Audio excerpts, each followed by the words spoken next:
jika mereka mengikuti aturan Islam, mereka tidak terganggu pilihan agamanya itu. Ya, tidak akan membuat mereka keluar dari agamanya itu. Termasuk tidak mengganggu sukunya, bangsanya. Sukunya, bangsanya tidak mengganggu. Karena jika bukan aturan Islam, maka pasti aturan selain Islam.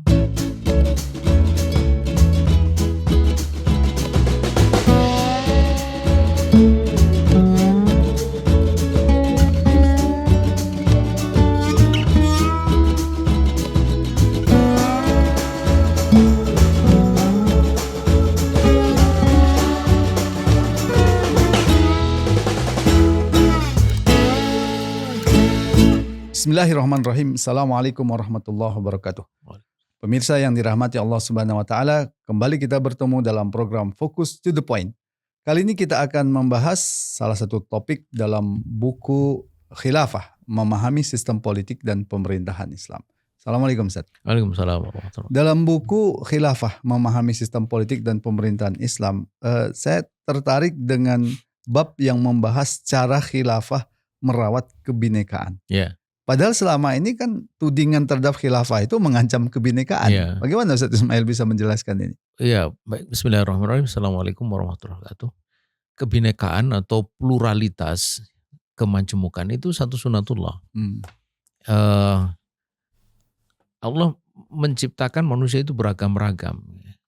Dalam Al-Quran kita membaca, Ya ayuhan nasu inna khalaqnakum min dzakari wa unsa wa ja'alnakum syu'uban wa qabaila lita'arafu. Gitu.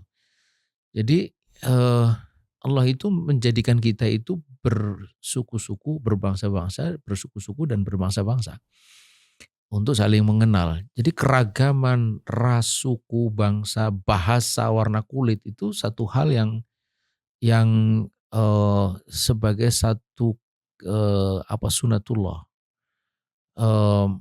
Tapi sekaligus Allah katakan inna akramakum indallahi atqakum.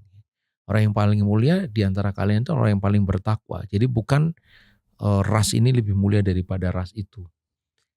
Di dalam Haji Wada Nabi mengatakan bahwa tidak ada lebih baik Arab itu ketimbang Ajami, dan tidak ada itu Ajami itu lebih baik daripada Arab. Itu untuk menegaskan juga bahwa ras, suku, bangsa, keragaman itu semua adalah satu bagian dari ciptaan Allah yang menunjukkan kuasa Allah terhadap ciptaannya itu. Ini yang pertama. Bahkan sebenarnya juga keragaman agama. Ketika Allah Subhanahu wa taala memberikan kebebasan kepada manusia itu, faman syaa'a falyu'min faman syaa'a falyakfur, maka pada galibnya akan ada orang yang beriman, ada orang yang tidak beriman. Yang beriman dia menjadi muslim, yang tidak beriman dia menjadi orang kafir dengan pilihan agama macam-macam. Jadi keragaman agama itu juga sunatullah. Nah, bagaimana Islam merawat itu, menjaga itu, keragaman itu? Yang pertama menegaskan bahwa tidak ada ras, suku, bangsa, bahasa, warna kulit yang lebih baik daripada yang lain. Tidak ada. Nah, itu menghentikan perselisihan akibat ras itu. Yang sejauh ini memang ini acap menjadi masalah. Seolah-olah yang hitam tidak lebih baik daripada putih, atau putih lebih baik daripada hitam, dan seterusnya gitu. Kemudian yang kedua juga untuk menunjukkan bahwa kalau kita bicara tentang keyakinan, maka yang paling mulia itu adalah yang bertakwa kepada Allah Subhanahu wa taala. Ini yang. Nah, kemudian keragaman agama bagaimana? Keragaman agama itu dijaga dengan yang pertama, tidak boleh memaksa orang untuk masuk Islam atau memasuk kepada suatu agama tertentu. Itu satu. Kemudian yang kedua, menjaga hak mereka untuk melaksanakan ibadah sesuai dengan keyakinannya, termasuk menjaga tempat ibadah di mana ibadah itu dilakukan. Dan kemudian yang ketiga, tidak boleh menghina Tuhan mereka. So kalau kita menghina Tuhan mereka, maka mereka akan balik menghina Tuhan kita. Kemudian yang keempat, bahwa keragaman itu tidak boleh menghentikan dakwah, ya, menyerukan kepada kebenaran Islam, dan juga tidak boleh menjadi penghalang untuk penerapan syariah. Karena manusia itu meskipun beragam-ragam itu tetap dia memerlukan aturan untuk ekonomi, politik, sosial, budaya, dan sebagainya. pertanyaannya dari mana aturan itu mesti diambil. Kita tidak boleh mengikuti pendapat kalangan pluralisme agama yang mengatakan bahwa tidak boleh diambil dari satu agama. Rasionalitasnya adalah mesti diambil aturan yang baik, aturan yang betul-betul baik yang bisa memenuhi seluruh kepentingan dari manusia yang berbeda agama-agama itu. Dan tidak ada aturan yang lebih baik daripada aturan yang diambil dari Islam. Nah, disitulah maka penerapan syariah itu dalam kehidupan publik untuk mereka yang di tengah-tengah masyarakat yang plural itu gitu, tanpa menghilangkan pluralitas. Nah. Ada yang mengatakan pandangan seperti itu sepertinya kontradiktif. Satu sisi mengatakan Islam itu melarang primordialisme atas nama suku, bangsa, warna kulit dan sebagainya.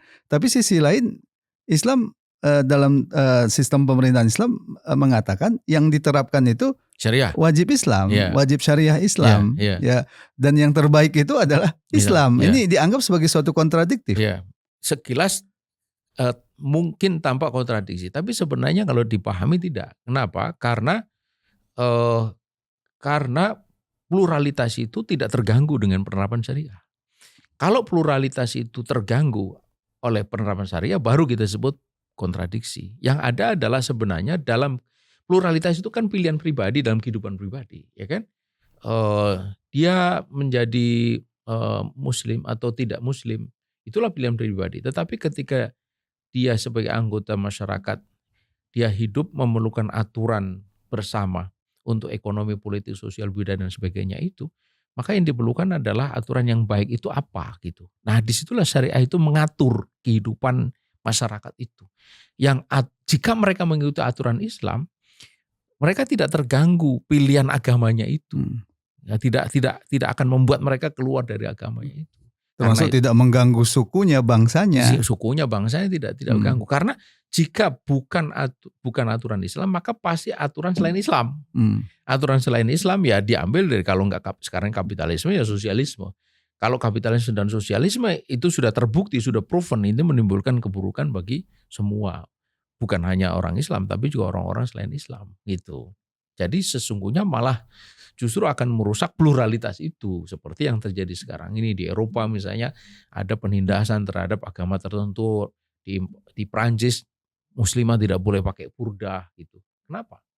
Di Swiss menara masjid tidak boleh dibangun. Di Belanda ternak atau hewan korban itu harus disetrum dulu ya sebelum disembelih sesuai dengan syariah. Itu kan menunjukkan kegagalan dalam pengaturan masyarakat plural. Artinya itu bisa dilihat dari implikasinya, sebagai contoh misalkan ketika pengaturan itu berdasarkan ras misalkan, dia menganggap rasnya paling baik, seperti misalkan sebutlah Hitler, maka itu akan menimbulkan kerusakan bagi kezaliman. Beda dengan Islam. Ketika Islam menganggap Islam yang terbaik lalu diterapkan tidak ada kezaliman karena Islam itu adalah rahmatan lil alamin. Bahkan fakta sejarah membuktikan bahwa mereka-mereka yang non muslim hidup damai sejahtera di bawah Islam. Ya ini dikutip di buku ini sejarawan barat dalam bukunya The Preaching of Islam mengatakan bahwa uskup agung Kristen dan sinode agung bebas memutuskan segala hal yang berkenaan dengan keyakinan dan dogma tanpa menerima intervensi apapun dari negara. Sesuatu yang justru tidak pernah terjadi di masa pemerintahan Kaisar Bizantium. Nah itu dia. Ya, karena dianggapnya itu bukan sekte mereka kan gitu, bukan golongan mereka gitu. Dan ini penulis yang sangat terkenal itu menyebut bahwa the Jews enjoyed their golden age under Islam in Andalusia. Gitu. Jadi orang Yahudi itu justru menikmati abad keemasannya itu di bawah Islam di Andalusia. Ya, terima kasih Ustaz Ismail. Pemirsa, demikian tadi diskusi kita dalam buku tentang khilafah yang justru merawat kebinekaan. Karena syariat Islam itu sendiri adalah syariat untuk seluruh umat manusia, rahmatan lil alamin. Semoga bermanfaat. Assalamualaikum warahmatullahi wabarakatuh. Waalaikumsalam warahmatullahi wabarakatuh.